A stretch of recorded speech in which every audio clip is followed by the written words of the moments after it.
Separated by 21 miles along scenic Route 13 in upstate New York, Ithaca College and SUNY Cortland are the football powerhouses of the Finger Lakes region. The Bombers of Ithaca and the Red Dragons of Cortland have been playing the game of football for nearly a century, meeting in almost every season since 1930. Amid snow flurries, the red and white met the blue and gold on a chilly October Saturday in 1930. Cortland shut out Ithaca, winning the game 12-0. Ithaca would win 2 of the next 4, but starting in 1935, the teams did not play each other for unknown reasons until the programs were halted in 1945 during World War II. The teams picked back up in 1948, and over the next 11 years, Cortland would take 8 of those games, moving the record to 9-4-3 in their favor.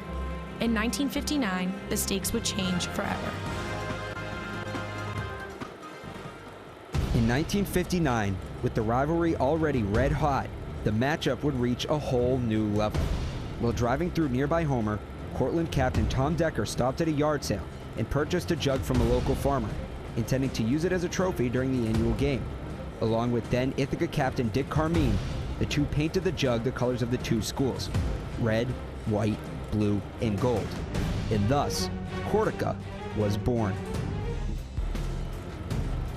The first Cortaca Jug was awarded to Cortland in 1959 when they defeated Ithaca by a score of 13-7 at South Hill Field. It wouldn't be until 1963 when the Red Dragons would hold the jug again, with Ithaca winning the next 4 matchups. The next 7 years saw Cortland dominate, with the Red Dragons taking 5 of 7 from the Bombers in the late 60s and early 70s. Cortland's 3-game win streak from 1966 to 1968 still stands as the school's longest in jug history. The 1972 Ithaca squad, which lost 21-16, was captained by future Ithaca head coach Mike Welsh.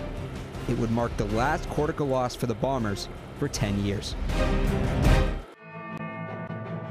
The next 18 years saw only 2 losses for the Bombers, as Ithaca dominated during the heart of Jim Butterfield's reign as head coach. One of Cortland's 2 wins came in 1988, but the Bombers would have the last laugh as the 2 teams faced off later that year in their only playoff matchup to date, which the Bombers won on the way to their second of 3 national titles. The tables finally started to turn in 1992, with the teams splitting the next 18 matchups nearly down the middle, with Ithaca winning 10, including 3 in a row from 2007 to 2009. The 09 game, which saw Ithaca win by just a field goal, would be the last Bombers Cortaca win to date. Since 2010, Cortland has taken over, winning 7 straight, which is their longest streak of the Jug's history. Ithaca was a play away from stopping that streak in 2012, needing just 1 yard to seal the comeback with time winding down. Audra takes the snap, he gets hit at the 2-yard line, he tries to push forward and he gets stopped short.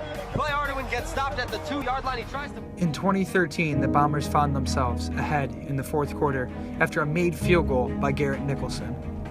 But the Red Dragons would answer with a 41-yard touchdown pass to John Babin with just over a minute left in the game, taking a 28-24 lead. Ithaca would have one final drive to win the game, but just as they entered Red Dragon territory, a lost fumble sealed their fate.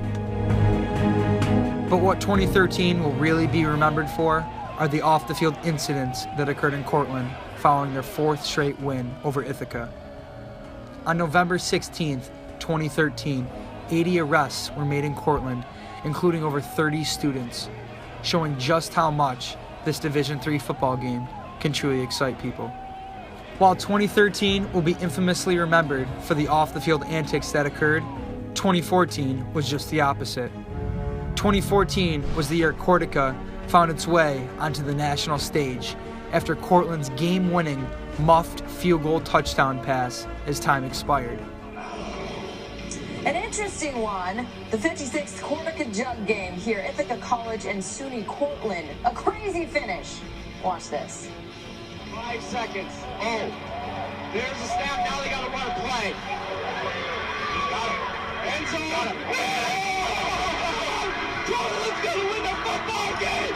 Cortland's going to win the football game. That is the greatest finish you will ever see. Unbelievable. The holder, Luke Hinton, said he was held up as he tried to get through a crowd of teammates on the sideline. Got there just in time and then said, freaked out, got the snap, said, oh, there's my best friend, John Mannix, in the end zone, trusted with my life. I'll just throw it to him.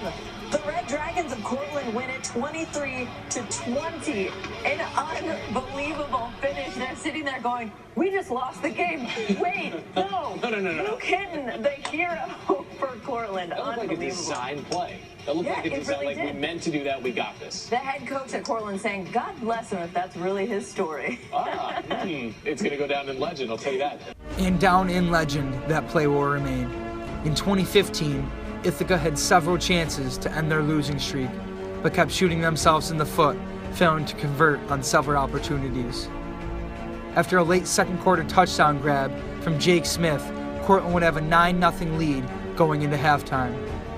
Things didn't get prettier for Ithaca in the second half, as a bad snap on a punt resulted in a safety and an 11-point Red Dragons lead. Despite all this, the Bombers would still have a chance to cut it to a one-score game in the fourth quarter. This could be his last chance to kick at Butterfield Stadium, and boy, would it be a clutch one. His leg strength is not really in question here, but just where this wind is blowing directionally. 41 yards out, Schaefer to hold, the snap is good, the kick is up, and it does not have enough. And still, the Bombers would find themselves just 3 points down late in the fourth quarter, with a chance to drive down and potentially tie the game. Everybody's on their feet, everybody's getting loud. 3 wide. Schaefer. Falling down is Nick Vallow, and that will do it. Cortland leaving with the pair of jugs. After 3 straight games that came down to the wire, 2016 wasn't as close. A pair of passing touchdowns put the Red Dragons up 14-0, and the deficit was too much for the Bombers to overcome. Cortland took their 7th straight Cortaca Jug, 28-16. What will 2017 bring? The one bright spot from last year's Ithaca loss was the arrival of freshman wide receiver Will Gladney. Gladney, with a pair of touchdowns last year against Cortland, has kept on rolling in his sophomore season and created chemistry with freshman quarterback Wahid Nabi. Nabi is approaching his first ever Cortaca game and is trying to do something that the last 5 Ithaca starting quarterbacks haven't been able to do: beat Cortland. This year on the sidelines, there will be a new face to the Cortaca rivalry for the Bombers. Coach Mike Welch retired after last year's Bombers loss to Cortland and left quite the legacy behind. But new head coach Dan Swanstrom is trying to start his own legacy, and beating the Red Dragons in his first year will be a good start. Sometimes the experience and the accolades and everything else that some of the big-time athletic programs get that we will not get, but on one day, we get to have that experience, and that's exciting, and that's a big part of why I'm here.